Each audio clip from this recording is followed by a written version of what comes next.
Halo semuanya, di video kali ini kita akan mengolah bahan hewani yang diawetkan. Untuk kali ini aku memilih untuk membuat telur asin. Cara membuat telur asin itu sendiri ada dua macam. Yang pertama secara tradisional, kemudian yang kedua secara modern. Perbedaannya, kalau secara tradisional dengan menggunakan bubuk bata, tanah liat, atau abu gosok yang dicampurkan dengan garam.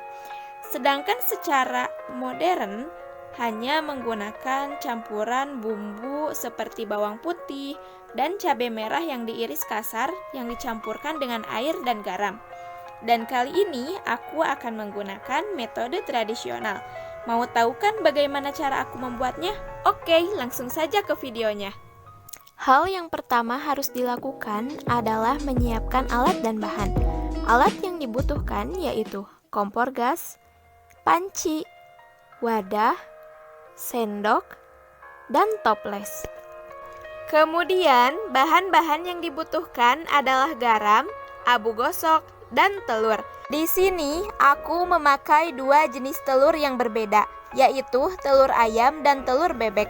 Nanti, di akhir kita akan membedakan hasilnya dari kedua telur ini, oke? Sekarang, kita masuk ke tahap pengolahan.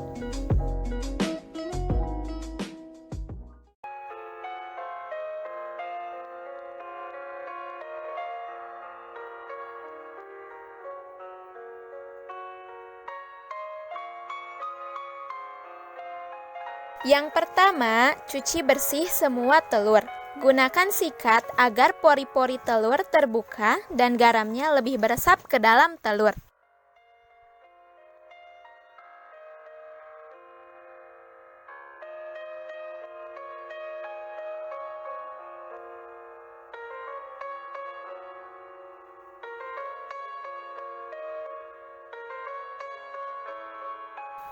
Kemudian, sekarang kita masuk ke step pembuatan campuran untuk mengawetkannya. Yang pertama, tuangkan abu gosok ke dalam wadah. Secukupnya saja, sesuaikan dengan telur asin yang akan dibuat.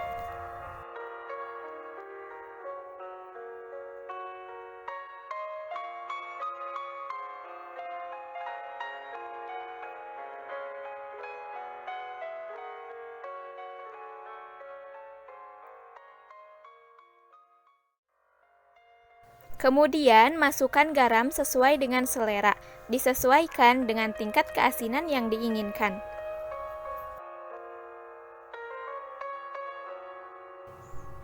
Masukkan juga sedikit air. Pastikan air yang dimasukkan jangan terlalu banyak ya, karena dari garam itu sendiri sudah mengandung air. Kalau kebanyakan, nanti tekstur campurannya menjadi terlalu encer. Aduk semua bahan hingga tercampur rata.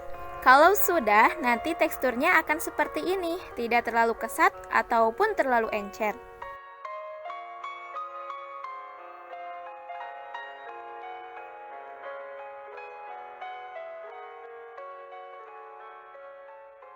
Masukkan telur yang sudah dicuci bersih ke dalam campuran garam dan abu gosok tadi.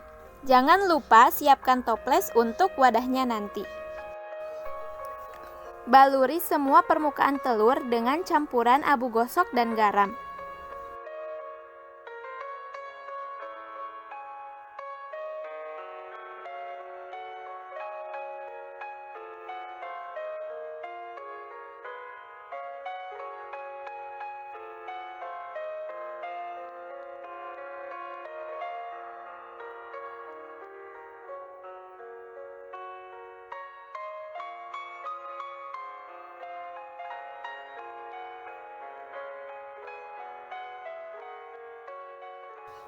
Jika semua telur sudah terbaluri dengan campuran abu gosok dan garam, kemudian masukkan ke dalam toples.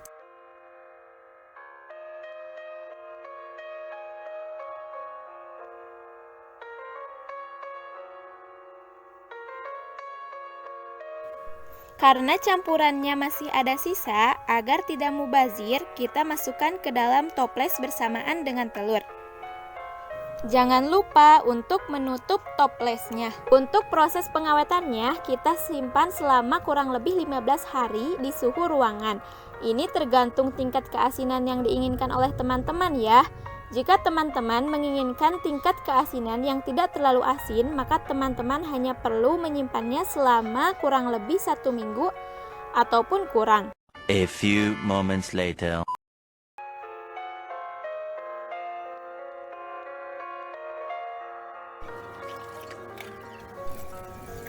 Siapkan panci untuk mengukus. Jangan lupa nyalakan kompornya. Tunggu airnya sampai mendidih.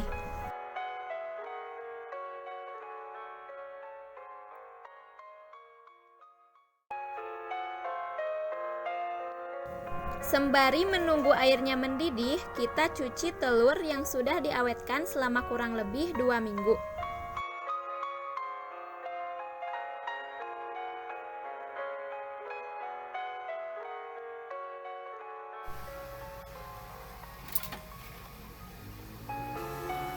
Setelah airnya mendidih, kita masukkan telur ke dalam pengukusan.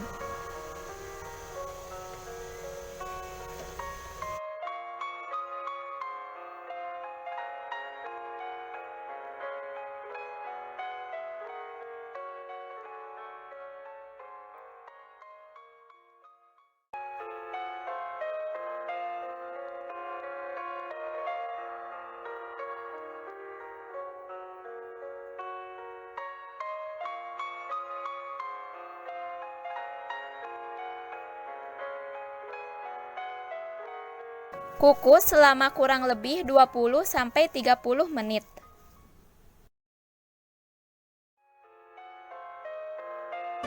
Minutes later. Setelah 30 menitan, kita matikan apinya.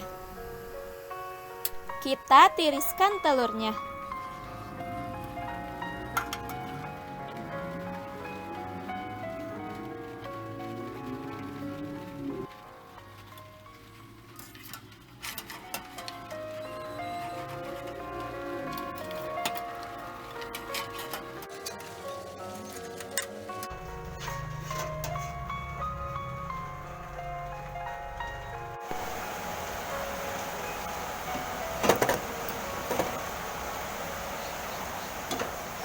Sekarang telur asin siap untuk disajikan dan dinikmati.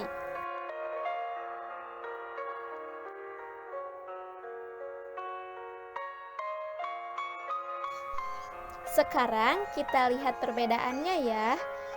Untuk telur asin yang berasal dari telur ayam masih sama ya warna dan teksturnya, seperti telur rebus biasa. Untuk rasanya, terasa ada rasa asin walau tidak pekat. Untuk telur asin yang berasal dari telur bebek, warna kuningnya lebih menyolok dibandingkan telur asin yang berasal dari telur ayam. Tapi untuk rasa atau seasoning ataupun flavor sama seperti rasa yang telur ayam. Untuk ini yang coklat-coklat ini bukan apa-apa ya, ini tuh bekas dari pisaunya yang kotor.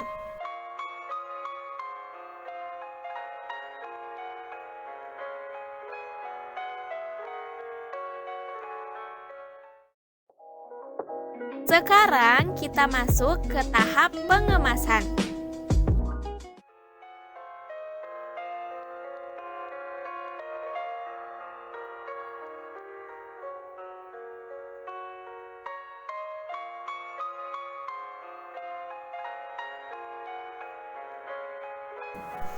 Jangan lupa ya untuk brandingnya. Di sini aku memakai label yang aku buat sendiri. Biasanya orang-orang pakai stempel untuk brandingnya. Karena di sini tidak ada, jadi kalian harus mengandalkan kreativitas.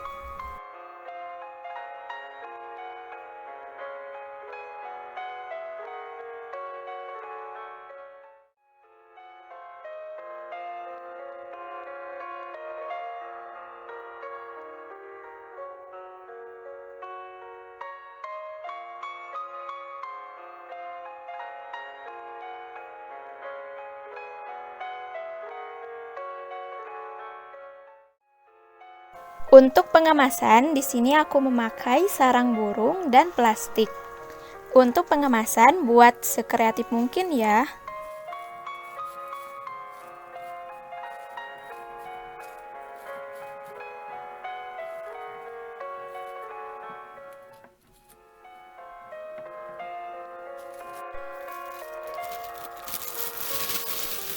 Jangan lupa untuk thank you card-nya ya.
Kali ini produk awetan bahan hewani telur asin siap untuk dipasarkan dan dinikmati.